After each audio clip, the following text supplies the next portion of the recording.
Bjorn had been trapped in the Ikea for years now, and the horrors of this world had slowly taken its toll on him. His skin was sallow and clammy from the lack of natural UV light. His body was thin and rickety from the lack of nutritionally complex meals. A person cannot survive healthily on canned meatballs alone. And above all, the sheer boredom and stress of being trapped in an infinite Ikea showroom had warped his mind. He had been one of the original employees in Sweden's flagship Ikea store, working his way up from shelf stocker to manager, a climb that had seen a considerable rise in his wages and a slight increase in respect. But all of that changed when he moved through a part of the store that he did not recognize, and the rest was history. Of course, Bjorn had been luckier than most. He hadn't been caught outside of a settlement at night and beaten to death by the staff. That's right, the staff. The horrifying, misshapen Ikea homunculi in the store's garish yellow and blue uniforms. By day, they seemed dopey and aimless, but at night, they became vicious killers, chasing down anyone they can see and shouting out their typical chilling warning. "The store is now closed. Please exit the building." Bjorn had been discovered by scouts of a nearby settlement, a human village made out of discarded furniture, where a truncated form of civilization flourished. Bjorn had to get used to no longer having any kind of authority. Instead, he was at the lowest rank of this awful new flat-pack world. Much like the people who found him, he was forced to be a scout, heading out into unknown territory to find any resources that the collective might find useful. He crept through the endless aisles, a spool of string stretching out behind him, the thesis method, which would help him find his way back after the daily raid was done. With other people filling up Tupperware with meatballs and pasta over at the canteen, Bjorn was assigned to office supplies, searching for anything that could have any kind of value out here in the furniture wasteland. Drawer after drawer after drawer, and Bjorn had found nothing. With the Ikea, known to the SCP Foundation as SCP-3008, being a kind of interdimensional nexus, occasionally interesting things would manifest in unexpected places, and those interesting things could occasionally be useful to the people trapped inside here. Once, they found an arc welder inside one of the display wardrobes, which had been vital in putting together fortifications. Another time, they found a handgun, which had saved several lives during an overwhelming attack from the staff. Bjorn was about to find something special too, just not in the way that he would have hoped. Inside one of the top left drawers of a flat-pack desk, he discovered what seemed to be an old Polaroid photo, depicting a horrifying face illuminated by a stark flash. It was long, pale, and gaunt, with wide eyes that betrayed possible blindness. Just seeing it caused a shiver to tiptoe its way down Bjorn's spine. But his witnessing of the photo caused far more severe reverberations outside. As you might expect, over in his containment cube in a classified Foundation site hundreds of miles away from SCP-3008, the Shy Guy began howling in horror and rage. It could always sense when it was being perceived, and it always chose to react in the most reasonable way imaginable for an anomalous entity with low self-esteem, finding and completely and utterly annihilating whatever had been unlucky enough to see it. And so it set off, running in the direction of the Ikea. At the same time, top-secret Foundation helicopters sped off into the distance to evacuate anywhere that might be unlucky enough to act as a transit point for SCP-096. Despite the hundreds of miles of distance, the monster reached the Ikea in less than 2 hours. The Foundation barricade and the personnel stationed there dissolved in anticipation of the monster's trajectory. As expected, when it arrived, it barreled straight through the glass doors of the entrance and hurtled, screaming, into the bowels of the store.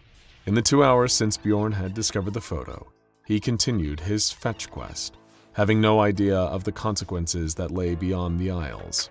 He suddenly heard the most terrible screaming as the monster ran in, a flailing blur of gray terror, its clawed hands outstretched to grasp him. Half a scream managed to escape Bjorn's throat before the monster was upon him, and moments later, there was nothing of Bjorn left. At least, all things considered, he wasn't trapped inside the Infinite Ikea anymore. But now, SCP-096 was. It just stood there for a moment, confused by the new environment that it had found itself confined within.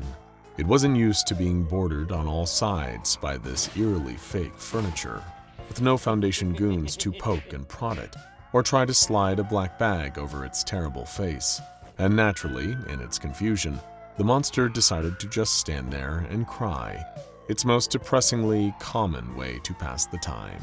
And as night, as it was termed when the store lights went off in the roughly 12-hour cycle, approached, a gaggle of freakish, malformed staff members discovered the monster lurking inside their store. It was a complete aberration in the usual order of things. For a moment, things were at an odd kind of stalemate. Not having eyes, the faceless staff members couldn't really see SCP-096, meaning that their presence didn't trigger the monster's rage state. But because SCP-096 wasn't, strictly speaking, even remotely human, it didn't trigger the aggression of the staff either. The silent confusion wasn't broken until one of the staff members spoke, in a language that would have sounded like gibberish to anyone but each other or other non-human anomalies. "What are you just standing around for? We don't reward idleness here, sir," it said to a baffled SCP-096. "If you're here, you need to work." The staff members surrounded SCP-096, not attacking in a violent mob like they normally did, but instead forming a kind of fleshy wave that gently ushered the confused anomaly over to a nearby staff room. It was a place so dangerous that no human being trapped in the Ikea would ever even think to go there, but an entity as powerful as the Shy Guy had nothing to fear here. Unless, like all reasonable sapient entities, it feared working retail.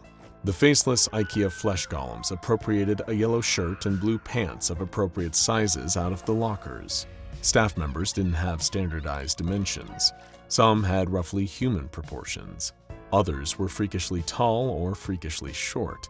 Others still had long limbs that dragged across the ground as they walked like chimpanzees.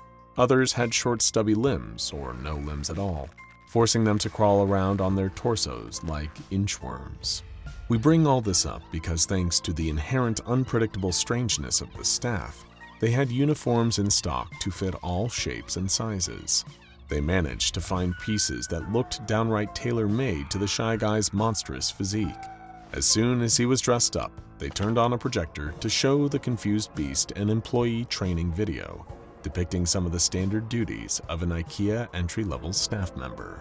Stocking the flat-pack shelves, maintaining the integrity of the display areas, refilling the canteens with meatballs and other fixings twice daily. Then there was cleaning the floors, violently attacking anyone who was sighted in the store past closing time, and disposing of any unsightly bodies afterwards. And SCP-096 already had pretty outstanding credentials at attacking people. It was also suffering from a case of low self-esteem and severe depression, so all it needed to do was get the hang of all those other tasks, and it would be a perfect retail worker here at the Infinite Ikea. First came stocking the shelves. The Shy Guy wasn't used to using its hands for anything other than ripping through barriers, helping it bound along at freakish speed, and grabbing its screaming prey. It took the staff supervisors a few attempts to teach 096 how to properly grip the large boxes.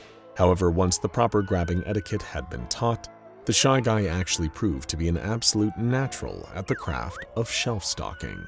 Thanks to its long arms and legs, when standing at full height, it was able to stack boxes containing extremely heavy deconstructed furniture on even the highest shelves. This was something that no other staff member had ever been able to do before. It immediately won SCP-096 the respect of its freaky, faceless peers in blue and yellow. Next came the task of maintaining the integrity of the display areas. This was a much more serious and complicated matter than its previous goal, a real trial by fire. However, once again, to the delight of the rest of the staff, SCP-096 seemed to once again rise to the challenge. After being shown the ropes by a slightly more senior faceless abomination, it was able to seamlessly wander through the store, putting down toilet seats that survivors had carelessly left up. It would prop up cabinets that had fallen during human raids, and generally neaten things up. It's possible that the Shy Guy found something quite relaxing and contemplative about the process, a nice distraction from the normally stressful nature of its life. This was yet another positive on its employee evaluation record, but there were more tests of the anomaly's work ethic to come. Next came refilling the food stations in the canteen. Due to hygiene regulations, the creature needed to wear gloves and a hairnet, despite being as bald as a stone. However, its more delicate, spindly fingers proved to be an asset here, compared to the lumpy, uncoordinated mitts of the rest of the staff. The Shy Guy, after a first few attempts, was able to dexterously ladle meatballs into the heated trays, where they would inevitably be later pilfered by human scouting parties.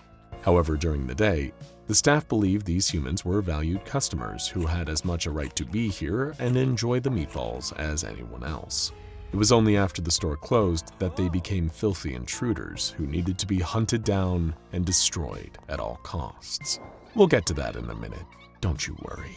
Cleaning the floors was slightly more of a struggle for the Shy Guy, as cleanliness was a strange, abstract concept to a monster that spent the grand majority of its time either weeping or murdering.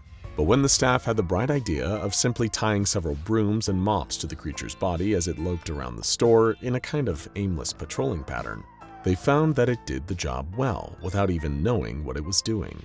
At this rate, the Shy Guy was going to earn the coveted Employee of the Month award, which had previously only been held by a series of utterly indistinguishable faceless blob men. But it was in its next set of duties, the eradication of human overnight intruders, and the disposal of their bodies, where the Shy Guy would truly distinguish itself. After the unusual daytime disappearance of Bjorn, the nearest settlement, just one of the many scattered across the seemingly infinite expanse of the store, began dispatching research and documentation parties. There was a growing morbid urgency behind the missions. If the staff were attacking during the day now, then all bets were truly off. Little did they know the actual truth of the matter was so much worse, and they were about to bear the full force of the horror that had been unleashed in the Infinite Ikea. By pure happenstance, one of these search parties made the terrible mistake of being out just after nightfall. They then unwittingly made an even worse mistake when they clapped eyes on the lumbering form of SCP-096, the Shy Guy, as it went about its evening constitutional. It immediately began screaming and clawing at its own face in rage and horror at being seen, and the scouts scattered, mostly running back to the settlement, and some staying behind in hopes of subduing the creature. Those who vainly thought they could fight back were slaughtered and disappeared first, but the rest who'd still seen the monster's face weren't going to be spared. It hunted them down with ruthless ferocity, barreling through anything in its way, until it reached a whole settlement full of screaming human observers. It tore through the welded-together furniture walls with no issue at all, and within an hour, the entire settlement had been emptied. Not even a single drop of blood remained. Total annihilation was the name of the game. And when the rest of the staff came around and saw how cleanly and efficiently SCP-096 had dispatched all of these good-for-nothing intruders, they were astonished. There weren't even any corpses to clean up. All they needed to do was separate the stolen furniture from the settlement and return it to its proper display areas. Nothing had ever been simpler. In light of its excelling at every possible aspect of the job, the staff bestowed upon the Shy Guy the highest honor they possibly could, a promotion to the position of manager, where its sterling abilities could serve to inspire the rest of the staff to greater heights. Never before did the Infinite Ikea have such incredible potential to run at maximum efficiency. And the staff weren't the only ones celebrating the Shy Guy's seemingly permanent new home. The SCP Foundation had observed the monster not leaving the Infinite Ikea for an entire week. Hope spread among the Foundation's many researchers that perhaps SCP-3008 could be reclassified as Thaumiel, and the Shy Guy contained for good. Never again would it massacre the staff of another containment site, or cause chaos, death, and destruction in some remote mountainside village. But all of these idyllic fantasies came to an end when a researcher was opening up an old SCP-096 file, hoping in the process to reclassify some of its containment information in light of this shocking new development. However, in the process, the researcher was exposed to another file photo of SCP-096's face, not sufficiently redacted, that some researcher forbearer had carelessly left in the file. Back in the Infinite Ikea, SCP-096 suddenly went berserk, going through all the standard motions, screaming, sobbing, clawing at its own face. It was a terrible shame, really. It had truly been happy here in this place, with all these new creatures that truly appreciated it. But there's only ever so much that you can change in your nature. In a flash of gray, SCP-096, pulled along by psychic impressions, ran for the exit. "There he goes," one staff member said to another. "The best manager we ever had." Now check out SCP-3008, Trapped in Ikea, Top 11 Infinite Ikea Stories. Or SCP-096, Look at a Picture of Shy Guy in Space, The Shy Guy Questions and Theories, for more.